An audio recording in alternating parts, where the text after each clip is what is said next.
So how has Wuthering Waves been doing in the build up towards Septimont? Now we've got a couple of more days until version 2.4 actually releases, but what a lot of people want to know is how long will Wuthering Waves last and how long is a lot of this revenue going to help them going forward to help them keep creating amazing updates like version 2.4. And well, it seems like we have the answer today with a new article which has come out about Wuthering Waves, which kind of explores the revenue and the estimated revenue. I mean, obviously don't take a lot of this with like kind of factual information. A lot of it should be taken with a grain of salt. But what I like about this kind of analysis is that it compares Wuthering Waves mainly to itself and previous kind of versions and how they've been doing, and displays very, very clearly how much Wuthering Waves have actually been growing in the space recently, and it actually seems like it's been a very, very good time for them over the past couple of months. So let's just get into it. Obviously, this is an article by pocketgamer.biz. We've covered them a couple times over on this channel, and they essentially say Wuthering Waves celebrates first anniversary with 317.3 million on mobile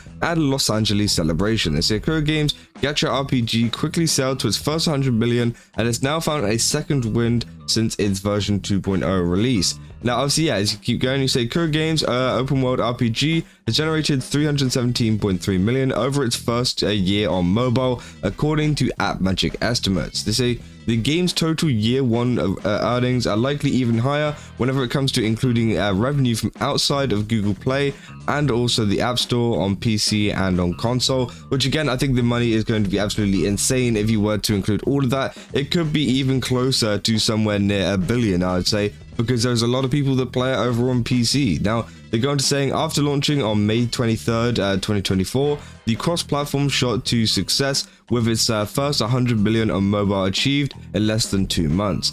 From there, it rode its wave through its first quarter billion shortly after version 2.0's release, which is great. And they say now Wuthering Waves has passed 300 million on mobile alone and celebrated its first anniversary of an in-person event at the majestic Los Angeles.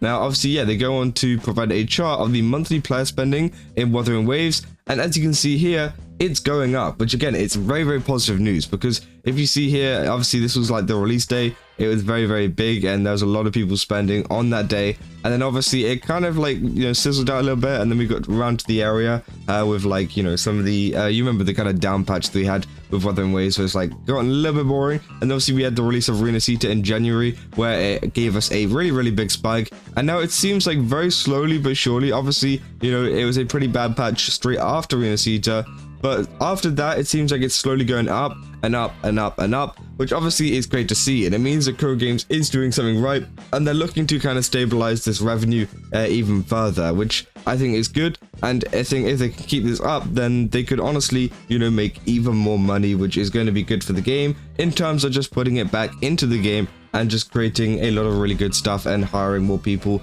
that can help just to further the quality of Wuthering Waves and even work on new projects in the future. But again, you know, obviously, as you can see here, it's just a good trend to see, you know, it going up every single month. And obviously, I feel like June is not going to be any exception. It's a really, really big month with the release of Septimont and Lupa, Cartethyia, all of those characters, which again is going to be really great to see. So obviously, I feel like the revenue is going to go up even further in the next month after that, which I think is going to really push Wuthering Waves even further. Now, they say Wuthering Waves generated 2.7 million on launch day on mobile and peaked 2 weeks later at 5.5 million on June 6th, 2024.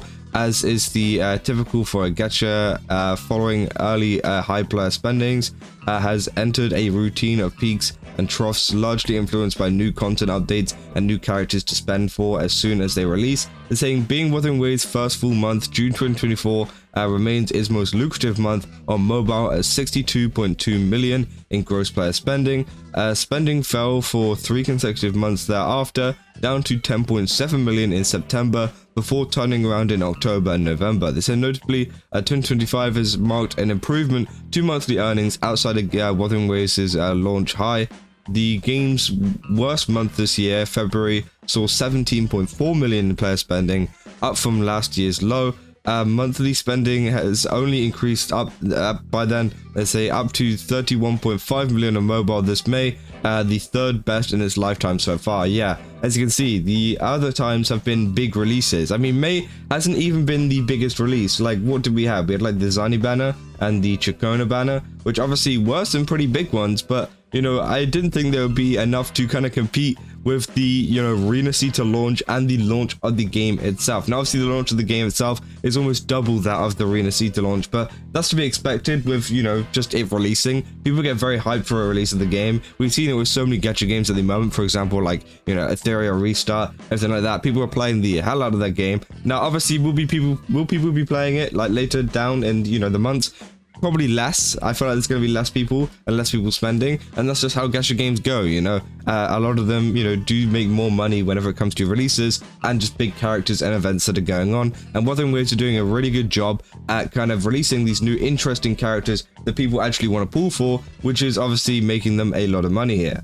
They say Wuthering Waves' most lucrative single day of 2025 thus so far was April 29th. When players spent 4.4 million on mobile. This coincided with the day 1 of Golden Week in Japan and the version 2.3 update, which introduced new Gauntlet user as Zani and new story content and an event main quest. They say on the anniversary day itself, May 23rd, the gacha game generated 2.5 million on mobile. They say characters, cosplays, and anniversary cake. They essentially talk about the anniversary that's been going on. They say Wuthering Waves' first anniversary saw fans gather and celebrate in many locales around the world, namely Japan, South Korea, mainland China, Taiwan, and the US. They say in the latter, an official event dedicated part of the evening show to those who came out in cosplay.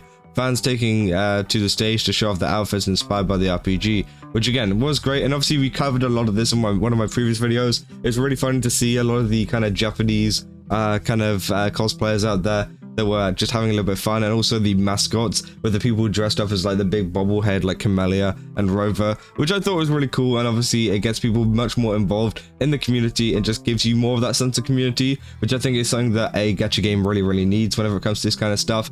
But yeah, overall, that's the whole article to do this. Obviously, you know, they release one every now and again, just talking about how Wuthering Waves has been doing. And honestly, it looks like it's looking like it's in a good position. It's in a kind of upward trajectory, and hopefully that can continue. And obviously, I'll keep you guys up to date if that does change, if there is any, or even if it stays the same, you know. And I feel like, you know, there could be a little bit more growth coming our way with the release of Septimont and with the release of a lot more things in the future, because again, you know, as I said, more revenue equals, you know, better kind of stuff added to the game. We know that Wuthering Waves like to kind of implement a lot of the revenue that they, you know, make and put it back into the game to make it even better, and I hope that they continue to do that, because obviously they are making a lot of money here, and they can now, you know, use that to kind of put it into even bigger projects and even bigger things that, you know, they really want to make and that they really need. So again, you know, we'll have to wait and see what kind of happens with that. But let me know down in the comments what you guys think about this. Do you think that, you know, Wuthering Waves made the, you know,